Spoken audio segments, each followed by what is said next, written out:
We are verifying with Cook County, which currently has Ms. Geyser in their custody, as to where we go from here. Our governor's office is also in contact with the authorities to see how they can best handle getting her from Illinois back to the custody of Department of Health Services, which is whose custody she has been in since she was actually committed by the court. With regard to what happens from here, once Ms. Geyser is brought back to Waukesha County, it will be up to Department of Health Services whether they file a petition to revoke her conditional release. We are certainly hopeful that they do proceed with that. We fully support it.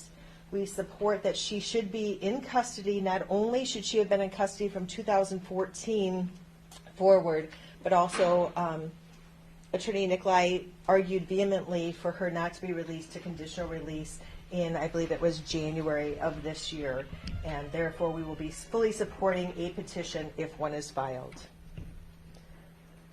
Obviously, our thoughts are with the victim and the victim's family during this time. It's unfortunate, but we found out yesterday morning about Morgan's escape.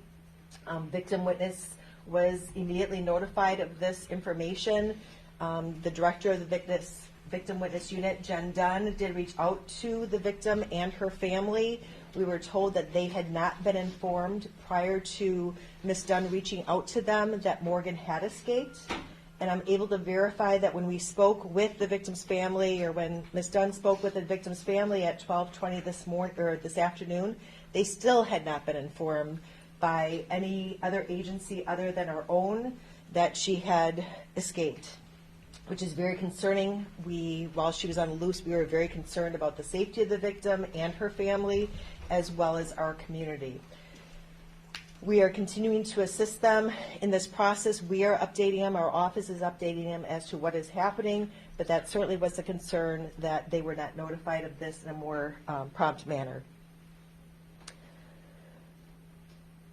What we know is that there was a period of time between approximately 8 o'clock on Saturday evening to when she was taken into custody yesterday, in which she was not monitored by any person. She was on the loose and her whereabouts were unknown.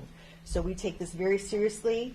Our office will not get involved again in this case until a motion to revoke her conditional release is filed. We will then go back to court. We will fully support that motion and that petition to revoke her conditional release, and we will then go before a judge to make a decision on whether or not she will be returned to conditional release or whether she would be returned to institutionalized care, which is where she came from. And that's all I have at this time. Can you file that motion to have her revoked or not? No, the state, we cannot. Department of Health Services, per statute, has to file that motion.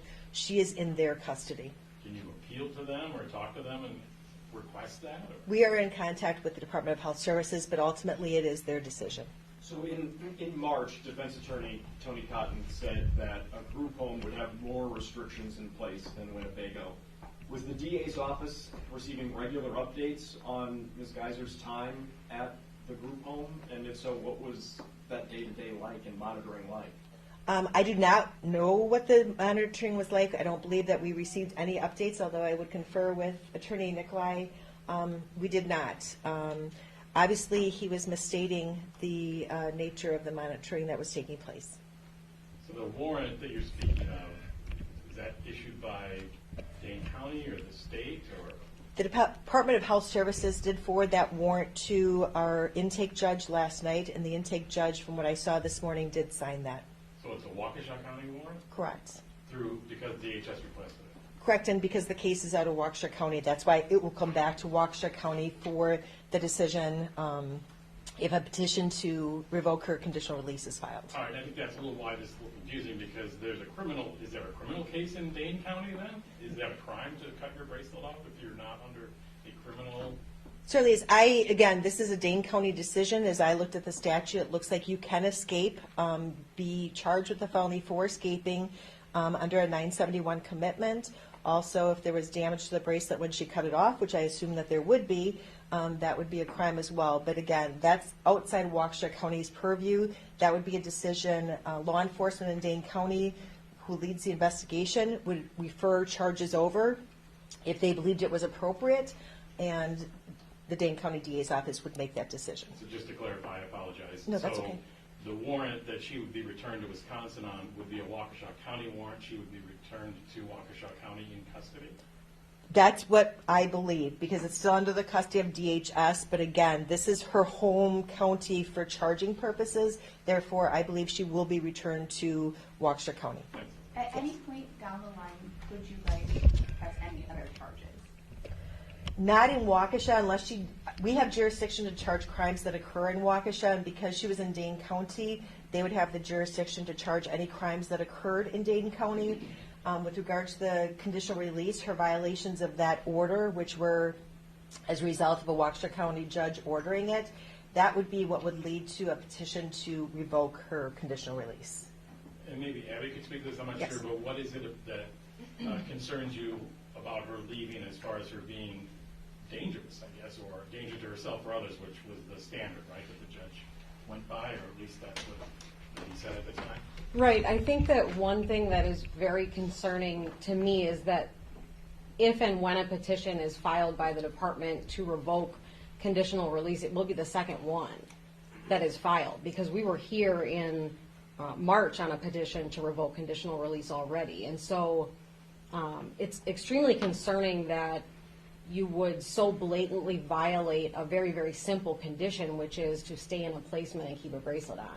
And that we have no idea what was going on is extremely concerning to the state, because immediately my thoughts went to the victim and keeping the community safe. But as additional information is gathered, that would be the kind of facts that are put into a petition to revoke, and that would be what is litigated at that motion hearing before the court, when I'd be able to gather more information, whether there are specifics about the dangerousness. But I think those blatant acts in themselves certainly speak to the dangerousness there. There have been reports that there was a person in custody with her, or in her presence when she was arrested. Know anything about that person, where they played a role in her absconding? We do not know any information about that person. That was information we had received, that there was a person that was outside the placement location, but I don't have any information about that at all. But Abby, you were concerned at that earlier revocation hearing about people that were in touch with her even while she was still at Winnebago, correct? Outside people that were contacting her, influencing her? Right. There's a certain notoriety here that is of concern, that there are people that kind of sought her out, that there was some concern about communication with those types of individuals. We also had concern at that point with what seemed to be kind of a pushback in terms of Ms. Geyser's acknowledgement of the extent to which she'd be monitored, in terms of my reading material is going to be, that didn't seem consistent with someone that was ready to make that next step into the community. But you have no way of knowing if this person was one of those that you were concerned about, was in contact with her at that time? I don't know. Would all of this have any impact a future request for conditional release? Certainly when those requests are made, I look back through the record in terms of assessments that have been done throughout the history of a case, and so I would say yes. And just for the general public, I mean, because this isn't a sentence she was facing per se, but she still is under the control of the state, so there's leeway as to whether she is in custody or in state care in a facility or outside a facility, that type of thing. That's what you're talking about, trying to get her back to that previous level that she was in, inside Winnebago. Right. Ultimately, if the petition to revoke conditional release were granted, she would go back to that institutional care placement, which would be a hospital facility. Which is more secure, obviously, than Right. community-based facility. Right, exactly. Could you walk us back just for clarity again on the process of contacting the Leitner family once it was clear that Ms. Geyser disappeared? Certainly. I can tell you that I was informed yesterday morning about Ms. Geyser escaping from her placement. Prior to me even getting notification of that, I believe Ms. Nicolai and Ms. Dunn, who's the head of victim witness, also received that notification. Immediately, Ms. Dunn contacted the victim and her family. to make sure that they knew about it. They did not know anything about it. We wanted to make sure that they were safe and that they had a plan in place. And I know that Ms. Dunn has been in contact with the family pretty consistently since then, offering services. And again, it was verified before we came up here that in fact, no one did contact them. Again, I would have expected that the Department of Health Services would have contacted them to let them know. Obviously, we want to safeguard her safety and the community safety, because frankly, when she's released, based upon some of the evidence that came out previous hearings, we have concerns about the safety of the community as well. Just for clarity, she was at that group home for, what was the duration? Was it September? The judge, the final plan and placement was signed September 17th, I believe. And I'd like to take credit for knowing that. But again, Attorney Nikolai is the one who put together the timeline, and that was the time. So when she got to the facility, we're not sure, but that's when the court signed the order for the placement.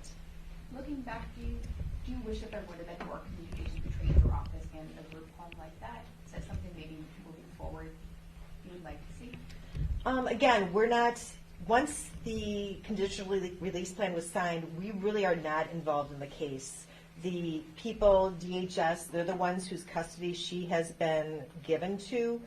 They would be the ones that would control that day-to-day. And again, I don't know what that communication is. It could have been a daily communication. It could have been a weekly communication. I'm not sure. You'd have to reach out to DHS to see exactly what that consists of. Again, our goal in our position is to hold people accountable. Certainly that's why Attorney Nikolai had advocated for the conditional release not to be granted, because that was part of the accountability and keeping our community safe. Do you feel like there should be some mechanism to notify families in a case like this? Absolutely. I've reached out to already some legislative personnel to see if we can't address that issue. I think that that's wrong. Any other final questions? Thank you very much.